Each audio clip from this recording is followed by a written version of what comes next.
Before I introduce myself and everybody else on the panel, I just want to say that there, as you can see, there's some filming going on. ITN are here to do an extended piece for their program. They're not going to film any of the audiences except from the back. So if there is anyone who objects to that, can they please sit at the back? The other filming that's going on is for a documentary, and they are filming only the panel speakers. So even afterwards, during the discussion, there will be no filming of the discussion. Hello. Thank you all for attending this meeting. I'm Pragna Patel. I'm the director of Southern Black Sisters and a member of Feminist Dissent. I will be chairing the meeting tonight, which is hosted by Feminist Dissent, a journal dedicated to challenging religious fundamentalism and interrogating its links with gender and socio-political issues.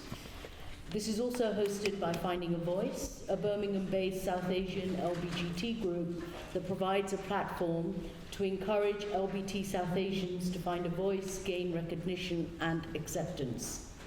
We have a fantastic lineup of speakers, and I will introduce them in a few minutes. But first I want to say a few words about why this meeting has been organised. And then I want to run through some very important housekeeping rules. Like many of you, I suspect, I watched with growing concern the increasing menacing and homophobic protests that have been mounted outside some Birmingham schools. And that is putting it mildly. The protests have tried to stop schools in Birmingham teaching the values of equality and inclusion that underpin the Equalities Act. They have been orchestrated by an increasingly visible group made up of religious bigots, fundamentalists, and ultra-conservatives, who together make up what we refer to as the religious right. Sadly, this is not a surprise to those of us who have been monitoring the rise of the religious right since the Rushdie affair in 1989. The warning signs have been there for all to see. But with a very few important exceptions, they have been ignored or downplayed by most politicians who pander to vote bank politics and by left activists who peddle a binary view of Islam versus the West. But the ensuing silence has created a context conducive to homophobia, bigotry, and impunity, and in a surreal twist that could not be made up, has also drawn in those on the far right. This meeting was hurriedly organised because many of us working on issues of religious fundamentalism and rights, especially sexual and women's rights, feel that we cannot remain silent and do nothing, whilst the beleaguered heads of these schools, as well as many parents and LGBT residents who do not subscribe to the protesters' divisive and narrow view of education, find themselves under such sustained attack. This meeting is our attempt to create a space to make sense of these events, to hear voices other than those who have so far shouted the loudest, to enable an open and honest public debate to take place, rather than succumb to a politics of misinformation, fear, and censorship. What exactly is going on? Who are the key protesters? How and why has education become a key battleground for regressive forces? What is the agenda of the religious right? How are the policies of austerity and privatization and multi-faithism linked to these events? So now let me introduce the speakers one by one. First of all, we have Sarah Hewitt-Clarkson.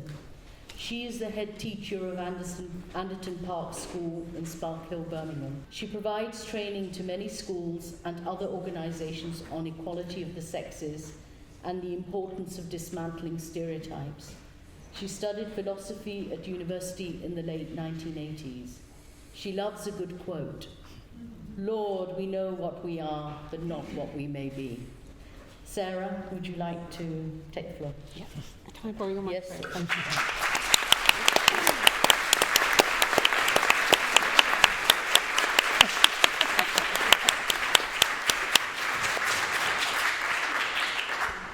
Thank you very much. And I am really smiling today. I nearly always smile, but I'm aware that in the last few months, with so much attention around Anderton Park, I often look really glum and miserable, and I'm not glum and miserable. I am, as was introduced, a proud Brummie. My parents live in Harbour, and I was born in Quinton, went to school here. My 2 children go to 2 different schools in Birmingham, and I absolutely love this city. And I'm a head teacher in Birmingham, so that couldn't be better for me, to do what I love. It is the best job in the world, to do that in my home city. So for what's happened over the last few months has at times crushed my soul, because I am incredulous about some of the things that have happened on the pavements of my lovely primary school. So I could talk about this forever. I could talk about many things forever, actually, but I'm going to talk for about 8 minutes, I think. So you'll have to a bit longer than that. Okay. So lots of you will have seen bits in the media about what's happened in Birmingham, and in particular maybe in my school, and I'm going to talk a bit about that. So we are a large primary school in Sparkhill, very happy, very a flourishing place. Some people in here visited the school. People say, what is it about Anderton Park? It's just, there's something very special about it. So to have something happen on our doorstep that has dented all of those, actually, is pretty horrific. We really do live by those 3 values. And a huge part of our school, part of our ethos, is equality. When families start our school, there's loads of paperwork to sign about medical issues and, you know, all that stuff we have to do, GDPR.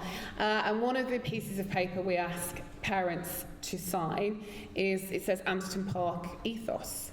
And it says on there, we fully believe and uphold the Equalities Act 2010, which includes all the protected characteristics, and this is a huge part of our school. Now, it has to be a huge part of everybody's school.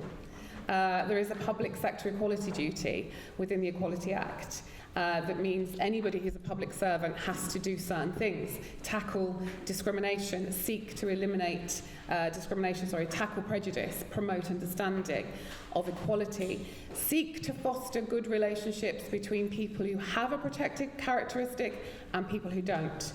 Now, I, as a head teacher, love that duty that is placed upon me, because there are many things that I have to do as a head teacher.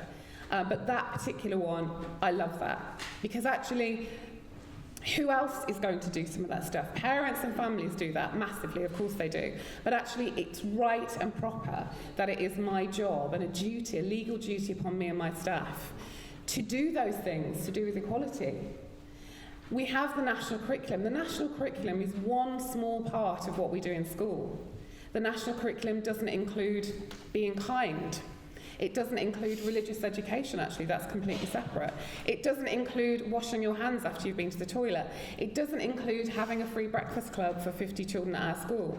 It doesn't include toasted bagels every morning so that none of our children start off hungry. The national curriculum is one small part of a school. And yet some of the criticism that has been heaped on not just my school but others is, oh, well, this equality stuff is nothing to do with the national curriculum. No, it's not. They're right. But there are many things in school that are not to do with the national curriculum.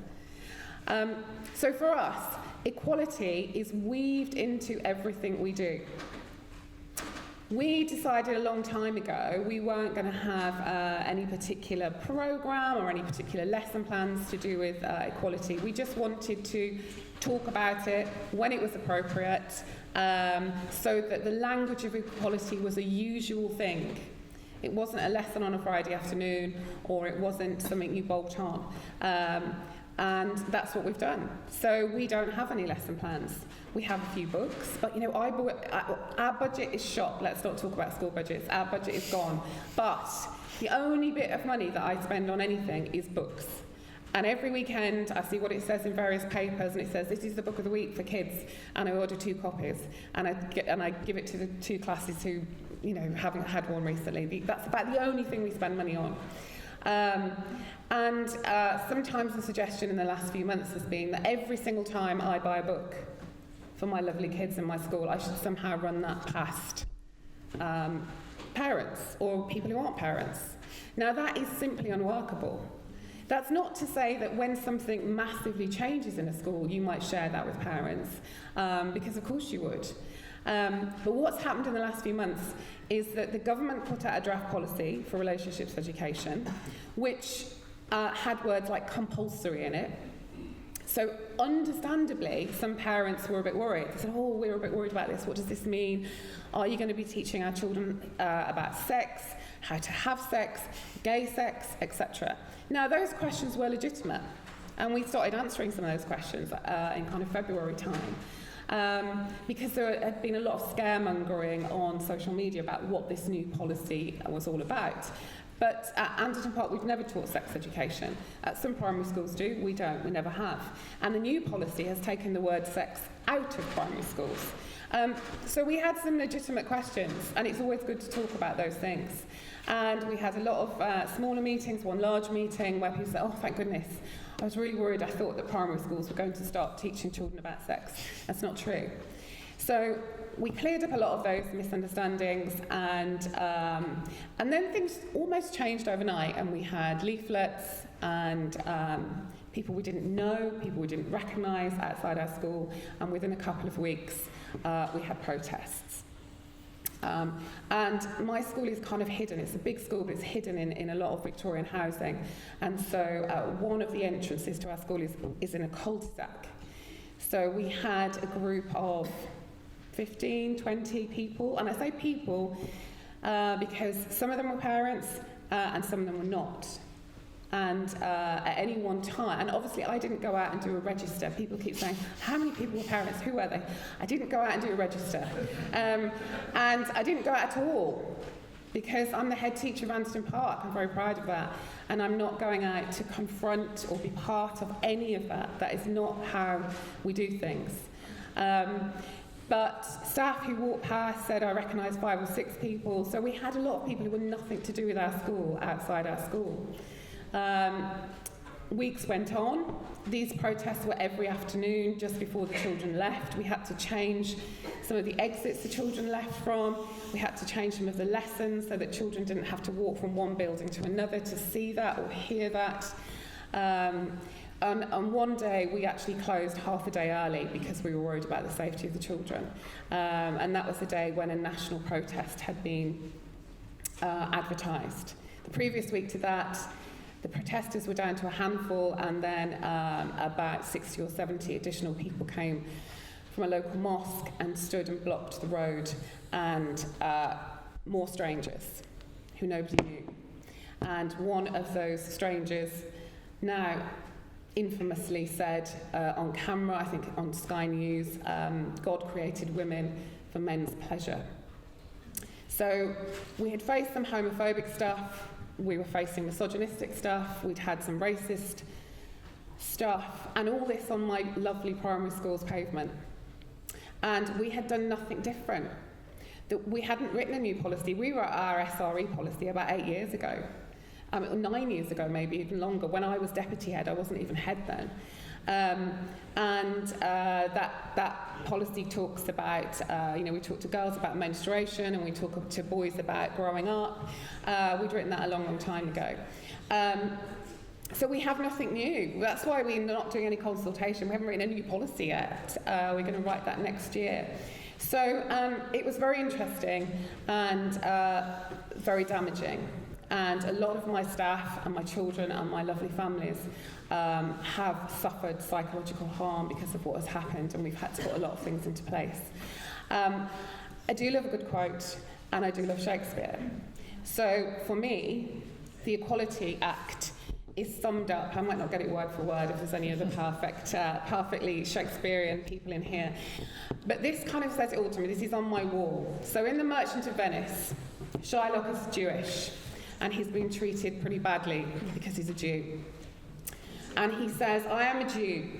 Hath not a Jew eyes, hands, organs, dimensions, senses, affections, passions, fed with the same food, harmed by the same weapons, subject to the same diseases, healed by the same means as a Christian is? If you prick us, do we not bleed? If you tickle us, do we not laugh? And if you poison us, shall we not die? Now, if you take out the word Jew and put in any other of the protected characteristics, am I not female? Am I not trans? Am I not gay? Am I not disabled? If you prick us, do we not bleed? If you tickle us, do we not laugh? If you poison us, shall we not die? I think Shakespeare got the Equality Act right about 450 years ago. And I'm sure his wife would agree with you. yeah, maybe. But it's pretty simple. And, you know, the other point is there are many things that are different in homes and schools. And school is a place that is not a church or a synagogue. Even if you're a faith school, you're still a school and you're still subject to the laws of this country. So, you know, we don't expect parents to teach children what a subordinating conjunction is, or to, know how to divide fractions, or or to pass the grammar paper that the kids have to sit when they're 11. So there will be some things that are slightly different in school. You know, some parents might not believe in evolution, but we have to teach that in schools. There are many things which might be slightly different. My own daughter goes to a Catholic school, and I'm not a Catholic and neither is she, so I don't agree with male-only priests, for example. But I don't stand outside her school with a banner and a megaphone saying, until you have female priests, I'm not going away. Because I understand that about that school, and I love that school. It's got a great family feel to it. So there are things that are different in home and school. And I can explain to my daughter how I feel about some of those things about what is taught at her school. And school is in some ways an extension of home, but actually it is different, and it's not a place of worship. And sometimes those things will be slightly different. So, we're in the middle of a very interesting journey. We have never stopped talking to parents at our school. We do it all the time. We do it on the front door in the morning. We do it at 3:30 in the afternoon. We have meetings. We have workshops. We've had more workshops recently when parents have said, I'm just a bit worried about what to say to my children. I'm not sure. Can you help us with that? Yes, we can help you with that. So some of my Muslim staff have put on workshops specifically about those questions. So what has happened to us has broken our hearts, but we are not broken. And we are not broken because Anderton Park is built on equality. And it's built on amazing staff who are passionate about education, passionate about children, passionate about Shakespeare. They have to be.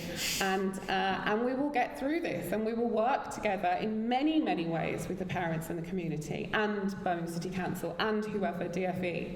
Because we have to get this sorted, because it has caused a lot of damage. And Anderton Park are at the forefront of this, as are other schools who we'll hear from later.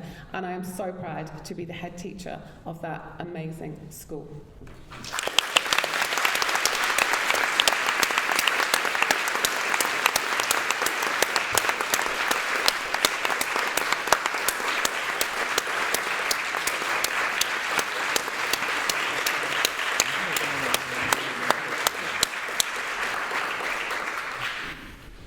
Thank you for the most powerful and moving start to this evening in terms of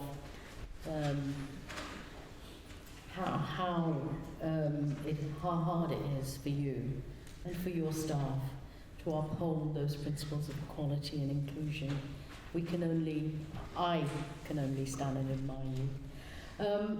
A few people have walked in late.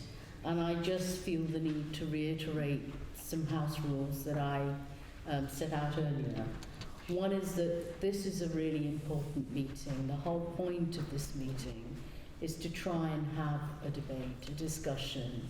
We can disagree, but we can do it in a very respectful manner. And so the most important rule of this evening is going to be that everyone who wants to talk will get a chance to talk, will get a chance to have their say, but they must do it in a very respectful manner and understand and accept that people have different views. There will be no disruption or heckling permitted, and if there is any, you will be asked to stop and, if necessary, removed. Okay, to my next speaker, and I'm sorry, your bio, Andrew, is on my mobile phone. Don't worry about it. So I need to introduce you. Andrew Moffett has been a full-time teacher for 24 years and is currently the head teacher at Parkfield Community School. He is the author of No Outsiders in our school teaching.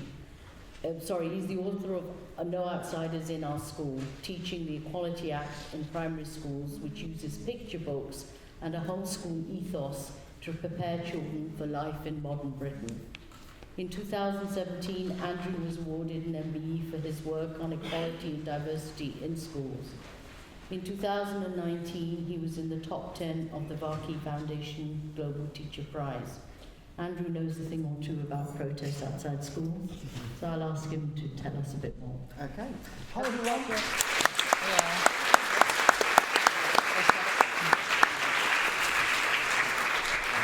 Hi everyone, I'm going to stand up because I can stand with there as I feel more confident. So, about 10 minutes, I'm just going to debunk some myths about No Outsiders. I wrote No Outsiders 5 years ago, and the whole point of No Outsiders is to prepare children for life in modern Britain. Basically, teaching children that we're all different and we get along. The whole point of No Outsiders is that we say there are no outsiders in our school. We're all insiders in our school. Everyone is welcome. And we talk about how in our school you can have black skin or brown skin or white skin, you have disabilities, you can have different religions, have different languages, we can have different families, but everyone gets along, everyone is welcome. And for young children, it really is just about we all play together. That's what it's about. So I wrote lesson plans based on picture books. There's 35 picture books in the scheme.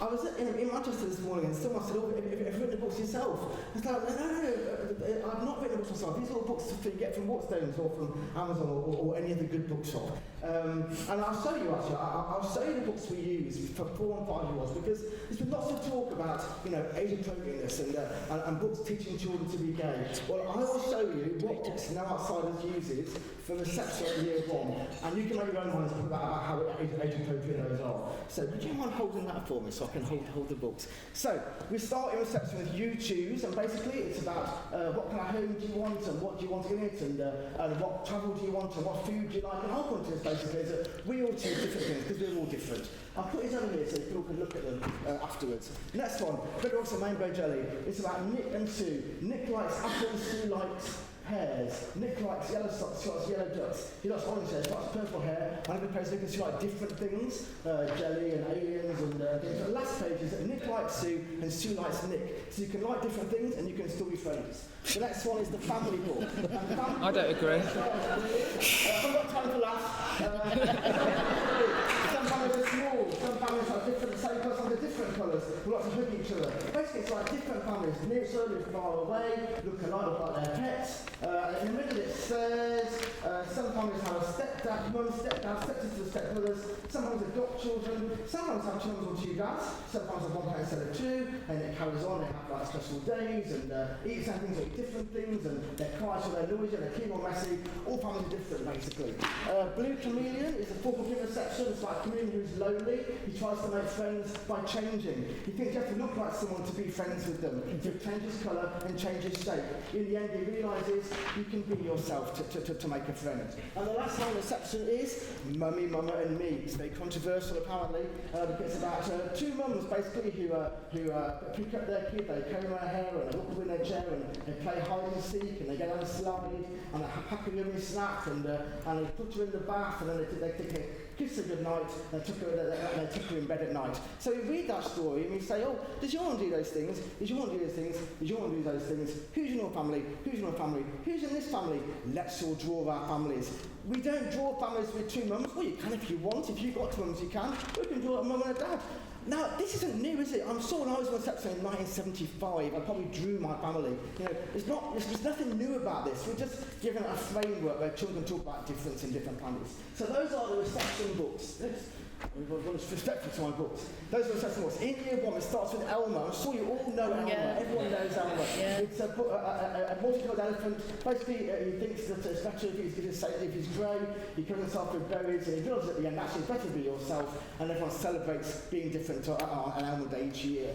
My job is amazing. It's about all people being fun, because in the Equality Act, age is part of equality as well. We've got Master Champion, who is a boy who loves sport. He loves lots of sport, and you've got also lots of diverse friends. And the text never mentions it. One of the pictures shows in the middle, he's got a hearing aid and an inhaler. So he's just a bit different. His body works in a different way. It doesn't stop him doing sports, and his friends just carry on as normal. Everyone's welcome. What the jackdaw saw is about a jackdaw that invites him to his party and no one comes, so he can't understand the language he uses. So he learns sign language. He invites him with sign language because sign language makes sure that no one is left out. And the last one in year 1 is my world, your world. And the first line is, Charita has a colourful story to school. Jacob wears warm snow boots, but they both wear gym trainers in class. He says hello, he says bonjour, but they both say he without tickled. So sometimes we're different, sometimes we're the same. And the last page is that children love looking at the stars. So those are the books in reception and in year 1. That's it, 10 books, you know. And I think they're age appropriate. And I'd love lots of gossip to come and look at those books, you know. But anyway, there you go. Well, I'm just going to finish off by quoting 2 things. Since the progress of my school, I've been inundated with letters and messages and emails from people all over the country. This one really rang home to me. It was some Tom, and he's given permission to use his words. He's a parent of 4 primary schools, school children, and he talks about in a sentence like this, basically he was in a very racist area, racist environment. He talks about having fights with mainly black kids in the playground, believing them to be inferior and not like us. He talks about in his teenage years getting involved in knife crime and GBH, and he spent time in prison as well. He talks about all his violence had an element of them and us. Now he says, there's a quote here, and I'll quote a paragraph to you. It is an unfortunately true memory of mine that as an early 20-something, I was so shocked to hear a young man called Stephen Lawrence have been killed at a bus stop by the son of a family my dad was pleased to call a good neighbour. Should those young minds back then have the prospect of opening up to such no outsiders at an early age, I have no doubt the task of opening up to us about being more acceptance would have been easier. He says that our teenage years would have been much more productive in preparing us for adulthood in the big wide world of many colours. Instead, it was about stopping prison being a highly likely prospect, and aside from injuries inflicted, public services could have been saved, and I could have avoided being a burden on policing, courts and hospitals. And he finishes by saying, if no outsiders existed in my early years, it could have improved things so much for all concerned, especially myself. The prospect such a scheme has for raising young potential in life is boundless. So thank you, Tom, for writing that email to me. And I'm going to finish with words to a child in my school. Now, with my hand on my heart, I can say that not one teacher in the last 5 months has mentioned them outsiders in school because we've paused our work while we're having parental engagement. And that's absolutely fine. That's important. But the children still talk about it because it's our ethos. And this is done by a child. I'm not sure what year. I love the fact she's done it on the back of a Christmas tree. She gave this to me, and I'll read it to you. It says, it doesn't matter if you're different because boy, girl, boy, girl, boy, girl, Christian, Jewish, Muslim, Christian, Jewish, Muslim. She says, everybody is welcome in our school, and we make sure there are no outsiders. In Parkfield Community School, we always do our best. There are no outsiders, and everybody can do and play whoever they want, because all you have to do is be yourself. So that's from the words of children. The children are not confused by no outsiders. They're very, very clear. It means everyone is welcome. I'll leave it there. Thank you very much.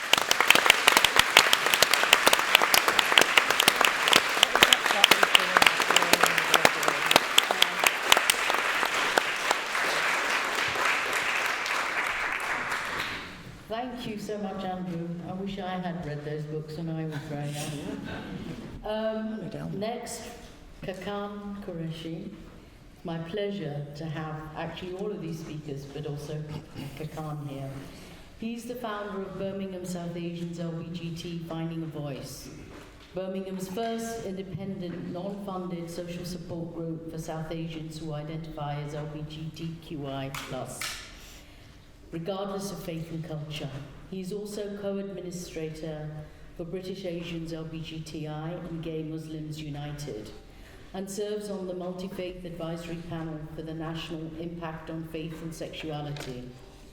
He is also a speaker, writer and activist, and was shortlisted for the British LGBT Awards in 2019 and listed in the top 100 LGBT on the Independent Rainbow List 2015. Welcome, Kakan.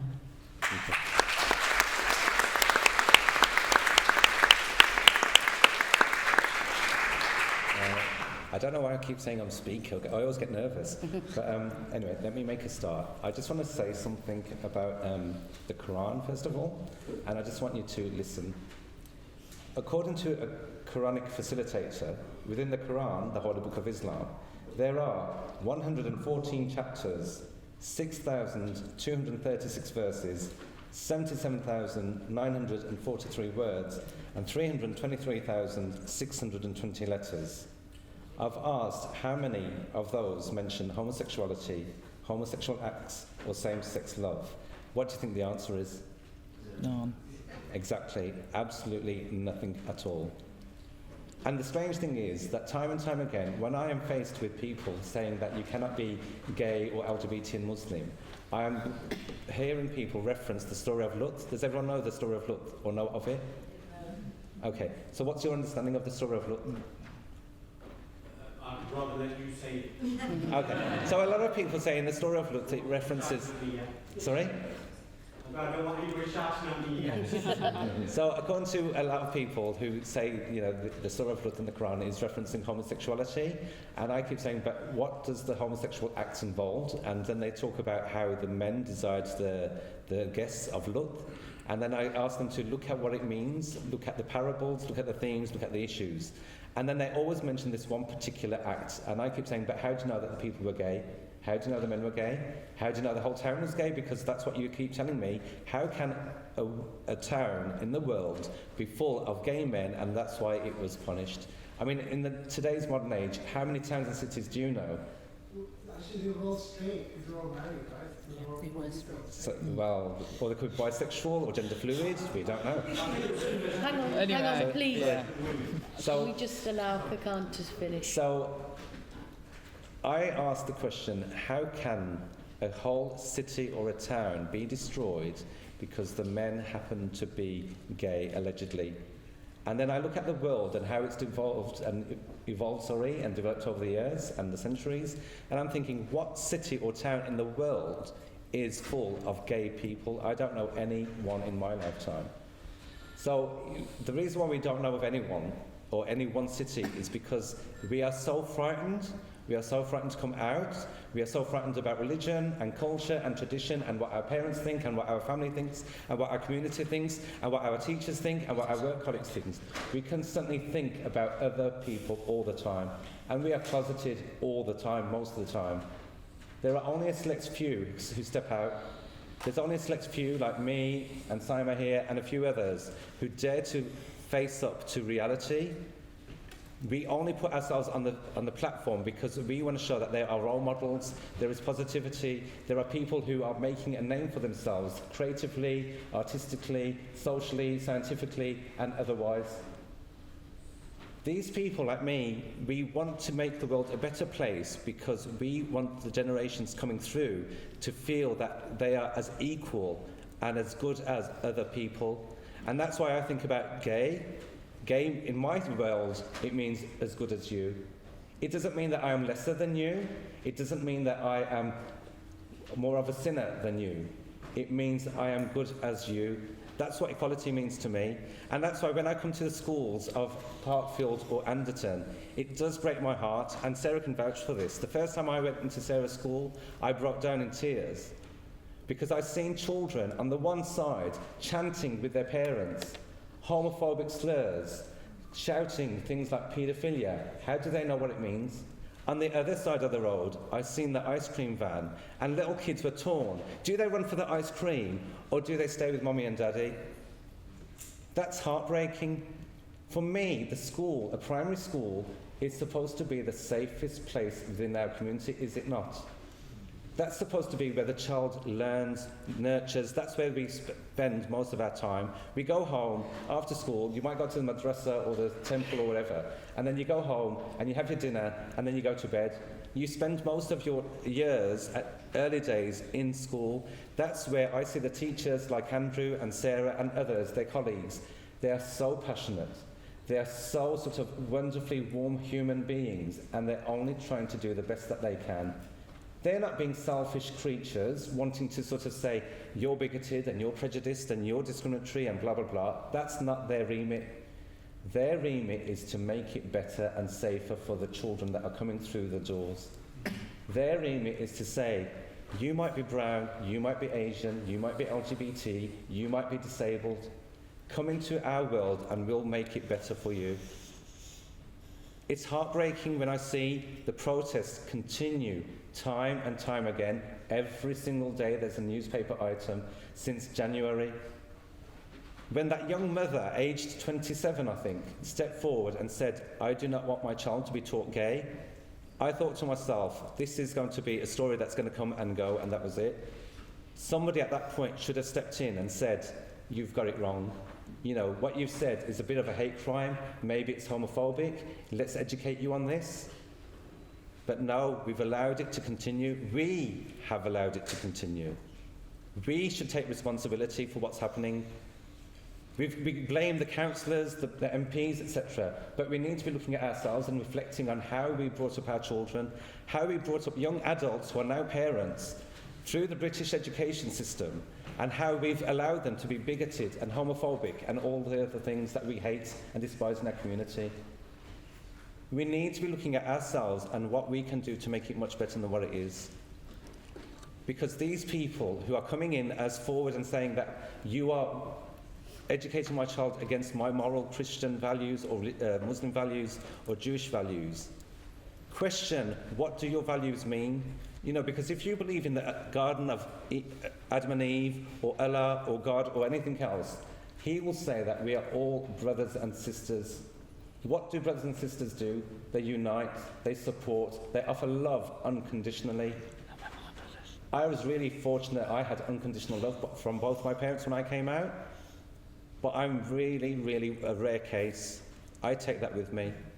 And I hope that if you have children who are LGBT or otherwise, that you take that with you, that you love them unconditionally. You don't do like one of the main lead protesters over at Anderton saying, "Oh, when they're of that age, I will show them the door." That is not what parenthood is. And yes, I know I'm not a parent, but at the same time, allow your child to be who they want to be, who they are, who they will always be. Because without that level of love, I don't think we've got anything. Thank you.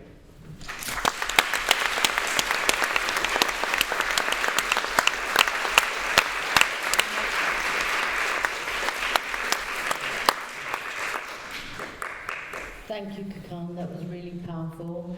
I think there are a lot of parallels to be drawn between the struggles that you pointed out for gay and lesbian rights, LGBT rights, and women's rights. There are many parallels in the way in which we're trying to break silences all the time around these issues and to prevent the kind of vilification, stigma, and ostracization that occurs, which makes it so difficult for people in our communities to be who they want to be. So thank you so much for doing what you do. Talking about women's rights, my next speaker is Saima Razak. She is the co-founder of SEEDS, which is supporting the education of equality and diversity in schools. It's a campaigning group set up in the light of recent protests outside schools. Saima is also the founder of Birmingham's only floating hotel. That sounds amazing. She's also involved in filmmaking and volunteers for Hidayah, a support and social welfare organisation for LGBTQI Muslims. Thank you and welcome, Saima.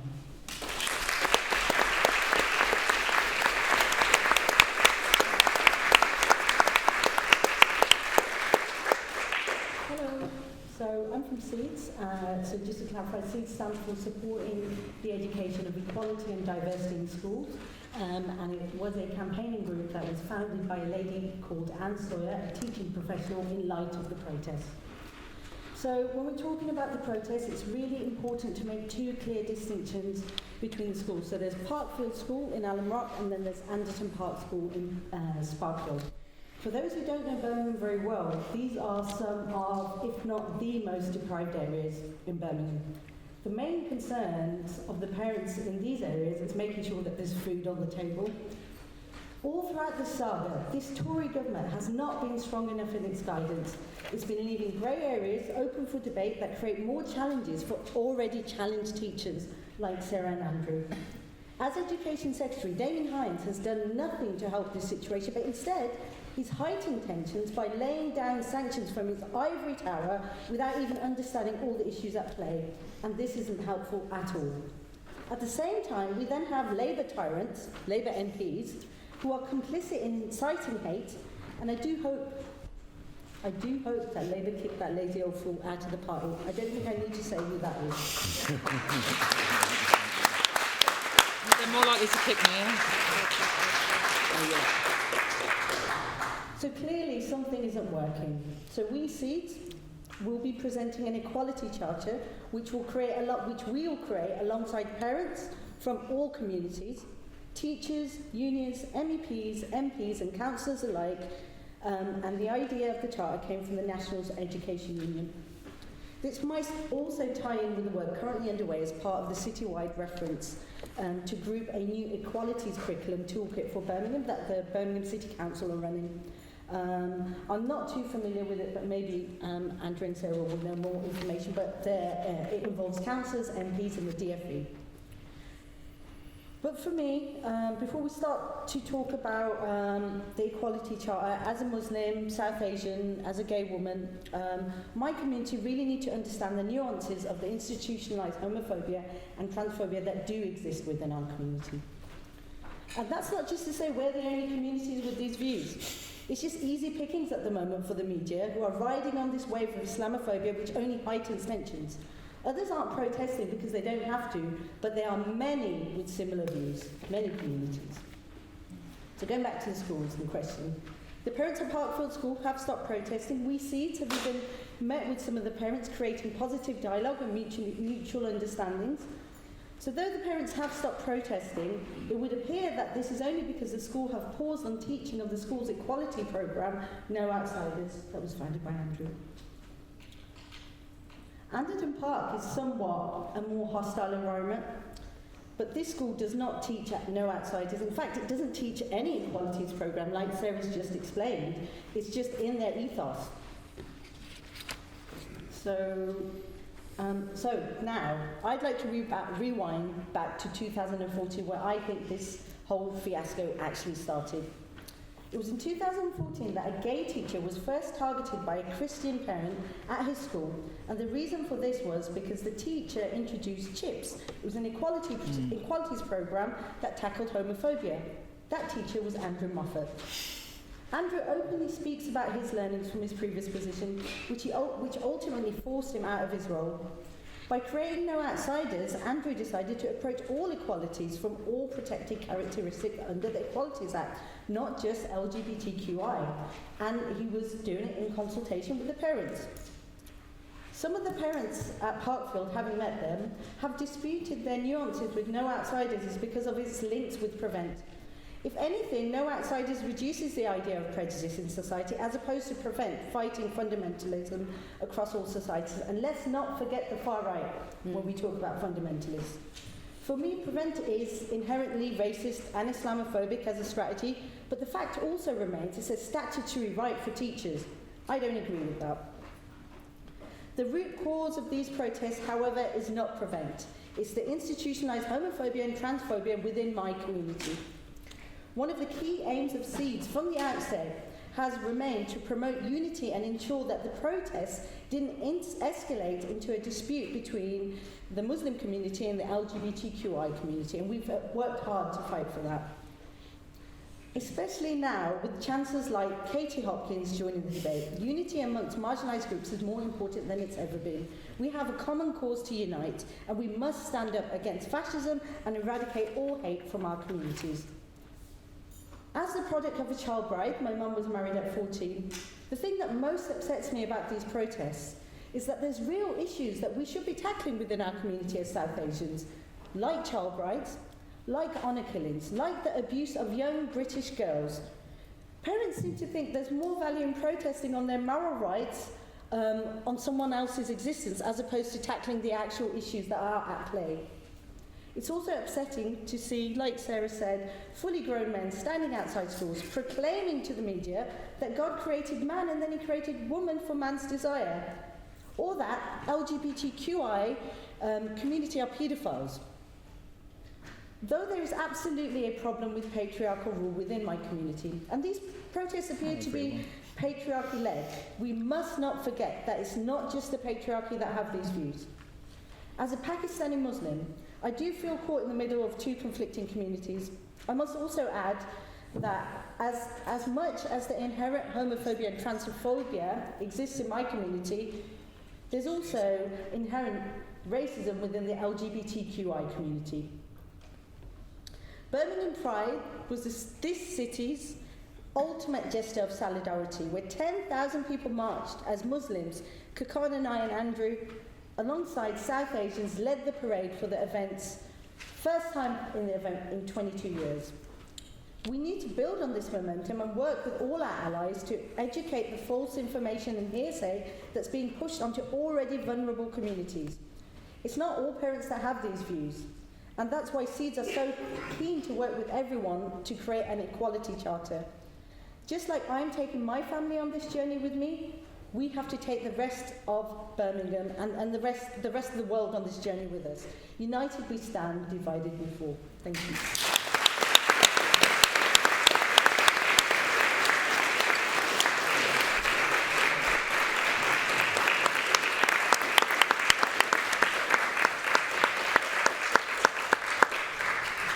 Thank you very much, Saima. I think the whole emphasis on solidarity has been so lost in all of this that it's so important to remind ourselves of our own journeys, our parents' journeys, and why it is that we need to progress rather than go backwards. Next speaker is my dear friend and someone I've worked with a lot, Jess Phillips. Jess, I was so proud to see you on television tackling these protesters and willing you on. I thought you were really brave. Jess, for those of you who don't know, is a Labour MP who was elected to Parliament to represent Birmingham Yardley in 2015 and was re-elected in 2017. Before being elected, Jess worked for Women's Aid, supporting female victims of domestic violence, and she still does. Thank you. Thank you.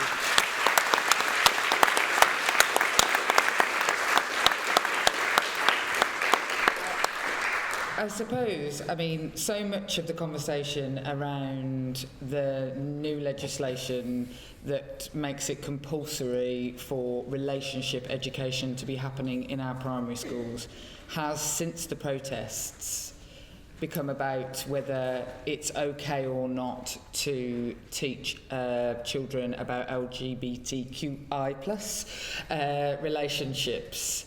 But that is not at all where that legislation started. And I know because the law that passed it into law had my name on it. And the reason that I and others from across parties, it was a cross-party movement under the Children's Social Care Act, that we sought to have compulsory relationship education in our schools, was because of the epidemic of violence against women and girls in our society. So there had been 4 select committee reports that demanded that the government make sex and relationship education compulsory. One that I was involved with showed that 58% of girls in secondary school had suffered sexual harassment at school, and a lesser figure, I think it was around 18% of girls at primary school. The statistics on domestic violence, I'm sure everybody is aware of, but still 2 women are being murdered every week. 1 in 4 women will suffer domestic abuse, 1 in 5 will be raped.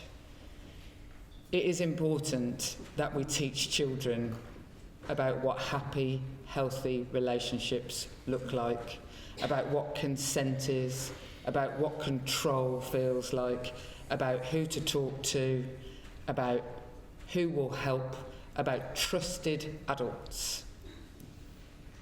It is important that we don't pretend that children aren't growing up in the real world, and that at home they may see things that are scary and frightening, and school may very well be the only place where they can ever get any help or respite. And the reason we had to make it compulsory, and I felt it had to be compulsory, was because of all the children I have worked with, and it is thousands and thousands. If they hadn't had someone at school to talk to about their abuse, or if they had the option, their parents may very well have taken them out of class. And this isn't about sex. This is nothing to do with sex. This is about relationships.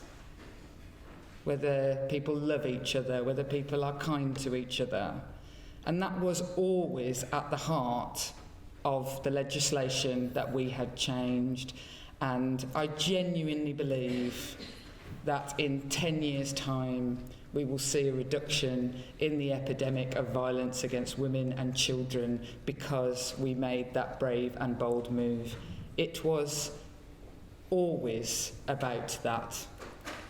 And in writing the guidance and in writing the legislation, we knew that we had to make sure that it was inclusive of everybody, that it made sure all families were included. And so we also wrote into it that it had to be LGBTQI inclusive plus. One day I'm going to terribly offend one of the letters when I miss it out. Just imagine that I'm thinking of you all.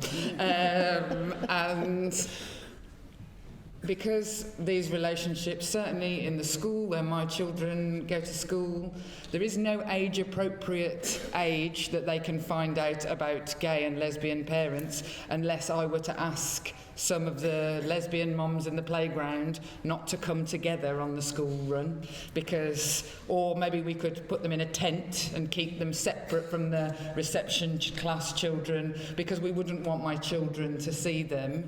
There is no way to segregate in a city like Birmingham the idea that you're old enough to learn about these people. And there are problems of domestic violence and sexual violence and abuse in the LGBTQI+ community. And to suggest that it is only heteronormative, where violence against women and girls might occur, or violence might occur within interpersonal relationships, would have left some of the children in those classrooms unsafe. And so that is the root of where we came to on compulsory sex and relationship education. Now, I will never, ever apologise for that, because if the people who are protesting outside this school had seen some of the things that have happened to children in this city that I have seen, they would want someone to make sure that their children were safe. This is about our children and safeguarding them and their lives for the rest of their lives. And you cannot opt out of what might keep your children safe, and you cannot decide that your protected characteristic overrides another protected characteristic, because at the end of the day we all have to live in the same Birmingham after all is said and done. And I think that one of the things that upsets me the most about what the view of the world has been of my city, a city that I love, and some of its representatives as well, the view that the world has seen of it is not the Birmingham that I live in. I represent an area that has around 40% British Bangladeshi, British Pakistani community. And after I was filmed saying that I didn't like the protest, not a single one of them has been in touch with me to complain. I have door knocked in Small Heath 3 times since then. Not one person raised it with me. Just like every other community, especially those in Birmingham, they talk about the bins. For anyone who's not from Birmingham in the room, be thankful that your bins get collected. We may need your help again. This is not the biggest issue in the Muslim community. Far more of them raise with me the issue of Islamophobia. Far more of them raise the issue with me about the right school places because they can't get them for their children, or the school cuts in their area, or the grass isn't cut in the park. This is not the fight that is most important at all for this community. And I hate that it has been represented as if part of the city I live in is totally bigoted, and it is not the city I know, it is not the streets I live on, it is not the place I love. And we have got to make sure in government, in Parliament, that it is unequivocal, that this is not a choice. This is not something that schools can opt in and opt out of, keeping our children safe.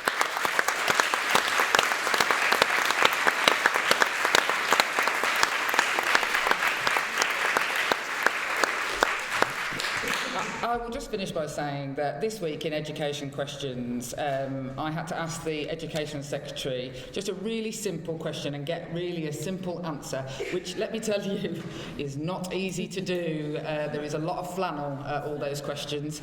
And a head teacher in my constituency, not at a school in my constituency, incidentally, but a head teacher who lives in my constituency, I bumped into him at a street party in honour of my friend who was murdered by the far right. And he, over cake and casework is what it turned out to be for me, he said, he'd written to the Department for Education and he'd asked, I'm a bit confused about the guidance, it's not very clear. What, as a teacher, am I to say to a child who asks me, is it okay to be gay? And what the Department for Education had responded was, again, a little unclear. So I asked the Education Secretary, what happens if a child asks a teacher, is it okay to be gay? What should the teacher say? And the Education Secretary said unequivocally, the answer is yes, it is okay to be gay. And when that is as unequivocal as that in the guidance, I think this problem will be solved. Yeah. Thank you.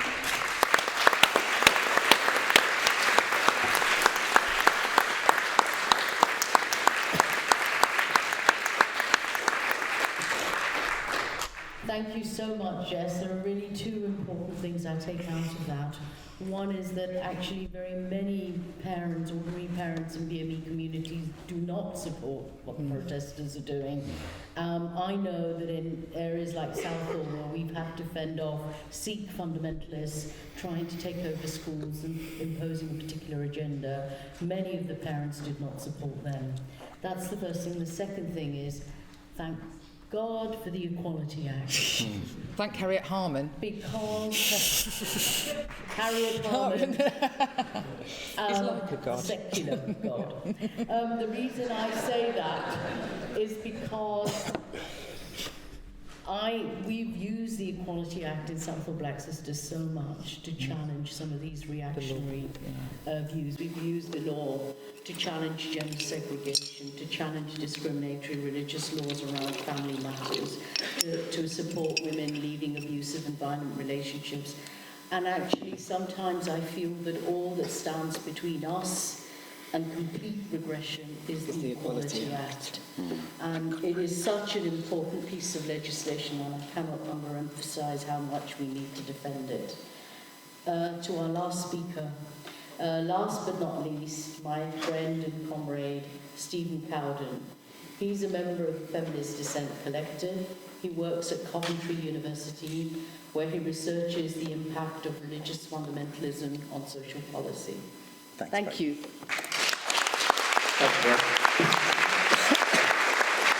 Yeah, I'm just going to sort of take you back a little bit, sort of broaden out the context slightly. I think there's, if we're thinking about the relationship between issues of sexuality, organised religion and education, I think there are sort of two kind of important markers. Because historically in the UK, there's always been a close relationship between education and organised religion. This is partially how schools developed in the UK. It was also seen as religion always played a role that was seen to be associated with moral influence.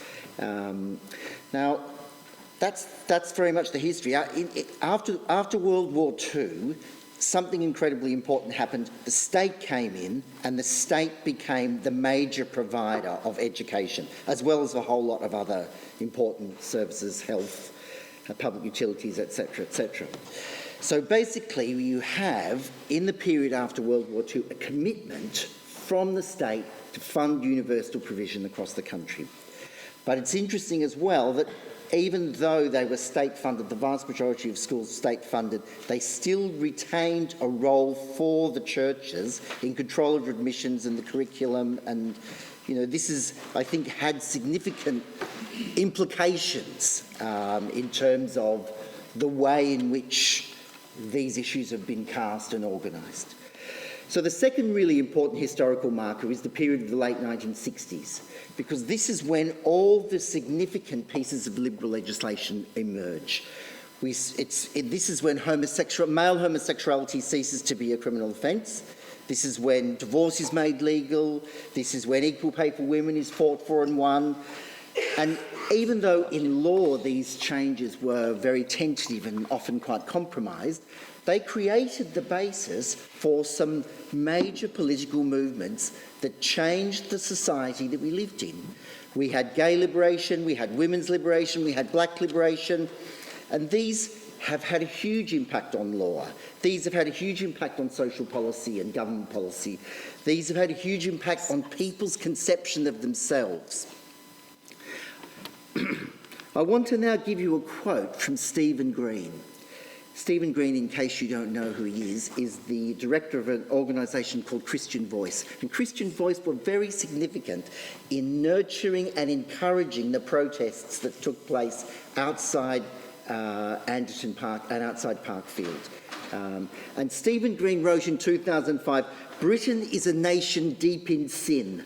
No one can deny that the last 50 years of legislation have turned us away from the laws of God.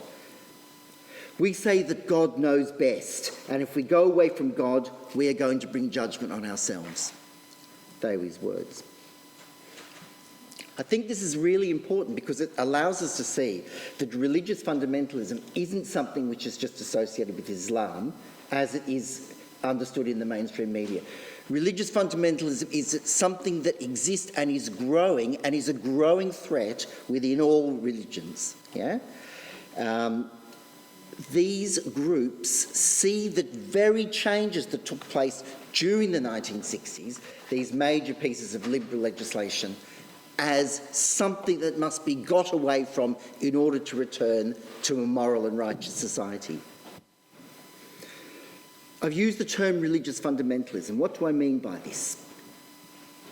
So the Feminist Dissent group, of which I'm speaking on behalf of tonight, has defined religious fundamentalism as essentially as political interpretations of religious text, which aim to create a social order based on a return to fundamentals, which is essentially imaginary. Yeah? This return to fundamentals doesn't exist. It's a fantasy, but it's nonetheless a powerful one. The control of the minds and bodies of women and sexual minorities are central to this ideology. Fundamentalist movements want to impose their definition of religion as the only valid and authentic one. They aim to reduce plural spaces and the right to interpret, dissent, and doubt. They are often backed by violence and the threat of violence. Now, this was a definition that was developed, over a decade ago. But you can see when I read it out tonight how prescient it is to describe the events we've seen happen in Birmingham this year. We've seen aggressive protests against an inclusive curriculum, and this is being driven and led by people who are religious fundamentalists. And we have to understand the specific ideology and the specific danger that these people represent. Now, they don't define all the people who come on the protest, and Sam has explained that very carefully, as has Jess. But the people leading these protests do have a very particular ideology. Now, I've been talking about the fact that, I've been coming to speak at this meeting. I've been telling everyone at my work and anyone else who listen about this meeting. Various people have been saying to me, but, surely this is just about parents with, really traditional values, yeah? Why are you sort of having a go at these people? They just want to be consulted by their school. They're just a bit traditional, not that well educated. Why are you giving them a hard time? I want to suggest that actually the people leading these protests have a very particular agenda, yeah? And it's a very dangerous and manipulative, but also powerful agenda. We need to understand it. One of the key figures in this has been a group which is called Stop RSE, Stop Relationships and Sex Education. And these people are agitating and organising and working very hard to present an entirely fallacious view of RSE. Now, the protesters outside Anderton Park held a meeting in Birmingham on the 23rd of March, and one of their main speakers was a woman called Dr. Kate Godfrey-Fawcett. She's a chartered psychologist, and she is one of the main organisers of this group called Stop RSE. And if you look at their website, she describes RSE as, quote, a dangerous program that sexualises children through exposing them to explicit sexual graphics and concepts while promoting the teaching of sexual and gender ideologies. For that last phrase, I think she means read equality. But basically, we can see from the books that Andrew's read that this is an absolutely fallacious and manipulative definition. But this is the kind of view that is promoted. Parents are frightened. These are parents who, as Jess said, one of their main struggles is putting food on the table. Sometimes in situations when things are so difficult, it's easy to sort of displace onto something else, yeah? And that's the exact way these people work. They draw people in, they frighten them, they intimidate them, and that's how they gain support. And let's be absolutely clear, this process of gaining support is about gaining political control over the community. That's the agenda. Let's not have any illusions about that. So this theme of children being sexualised runs throughout the whole of the religious fundamentalist campaign that we've seen outside Anderton Park. I think a couple of the speakers have mentioned how people have spoken on demonstrations and said children are being transformed into homosexuals. These people teaching your children are paedophiles. This is an absolutely manipulative and dangerous agenda, but it's done quite consciously to gain control. So basically, this is the agenda that Kate Godfrey-Fawcett is promoting through this group, Stop RSE. And she's currently, as a psychologist, being investigated by the Healthcare Professions Council for her role in gay conversion therapy. But in an interview with the 5 Pillars on an online conservative Muslim current affairs journal, she said, children from Muslim majority schools are being forced to accept and celebrate people of a different sexual orientation. This boils down to a form of indoctrination and erosion of our rights as Muslims, Christians and Jews to bring up our children in line with our religious beliefs. So we can see the agenda and we can see what it represents. So I think that this agenda is something we need to be organised and dealing with, and we have to be able to confront and challenge it. Okay? It's also really important to understand that religious fundamentalist groups are not politically neutral. They are political movements of the right, of the far right, of the extreme right. They are right-wing movements. While they may present themselves as people who simply want to return to tradition, they are actually making alliances with right-wing forces in society. And nothing demonstrates this more clearly. It's already been mentioned, but let's mention it again because it says so much about them, is the alliance that Shakil Afsar and Amir Ahmed made with the right-wing journalist Katie Hopkins. Yeah? Katie Hopkins is a journalist who was so racist she managed to be sacked by The Sun. That's quite an achievement. She made comments on Twitter describing recently arrived immigrants as cockroaches. This is the same Katie Hopkins allying herself with these protest leaders who is constantly on Twitter abusing the Muslim mayor of London, Sadiq Khan, saying he's turned London into Londonistan because you can't go anywhere without being stabbed. Yeah? These are the kind of things. And there she is in an alliance with them. So this tells us something very important, that these fundamentalist movements are right-wing movements, and the alliances they're part of, the networks they're part of, are right-wing and very serious and organised and dangerous. Yep. I just want to make a couple of points before concluding, and we'll open up the meeting to discussion because I'm sure you've all got lots of things you want to say. Firstly, it's really important to say the state, the government, does have a role in asserting legal equality. Yeah? I'm saying there just what everyone else has said. It's very important to say it again. The problem is that so many public figures have danced around the protesters. Yeah? They've danced around the protesters and in some cases, such as Roger Godsiff, even lined up with them, rather than standing up for equalities against pernicious and basically lies, the lies promoted by religious fundamentalists about this whole thing of sexualisation. And indeed in the parliamentary debate which took place on Monday night, Damien Hinds, the Conservative Minister for Equalities, reiterated that while parents can't veto relationship education, the schools must consult with them and the schools could withdraw that education if there was strong feelings by parents. In actual fact, he said it could be only taught at year 6 in primary schools. So basically, the people who should be standing up for the Equalities Act are not doing so. Yeah? That's very important for us to understand. Because I think really it does fall to us. Yeah?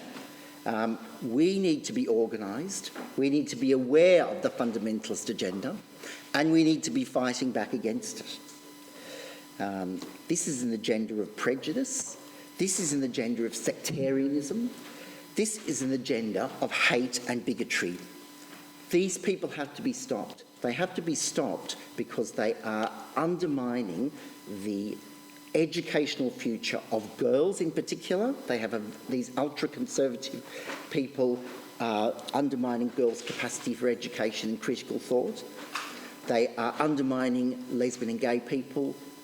We've heard, Kakan and Seema talk about how difficult it is to come out. It wasn't difficult for me, actually. But for many. And basically they are, but in a much more fundamental sense, they are undermining the entire education that all of our children should be receiving. So if we have any belief in education, if we have any belief in equality, we have to commit to stopping these people. Thank you very much.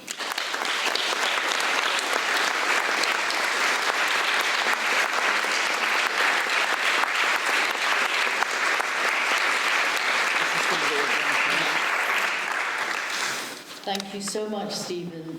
It was so important for you to outline just how much the protesters are not some individual acts of bigotry, but actually part of a wider political project, which is fundamentalism, religious fundamentalism, and more importantly, why it's linked, and it is part of right-wing politics.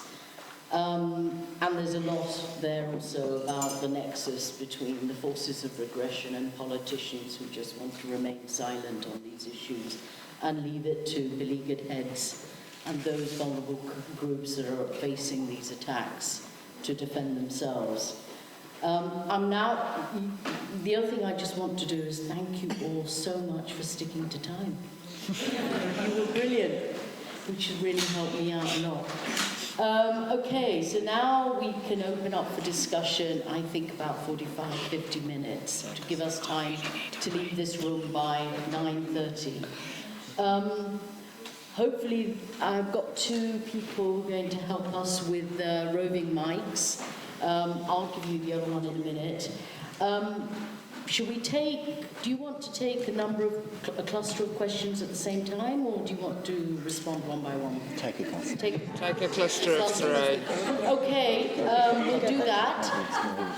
The other thing is, questioners, please can you state your name and where you're from, and please keep your comments or your questions short so that we can get in as many people as possible. Now, how do I even begin to start? I'll start with the back, because I think the hands went up at the back first.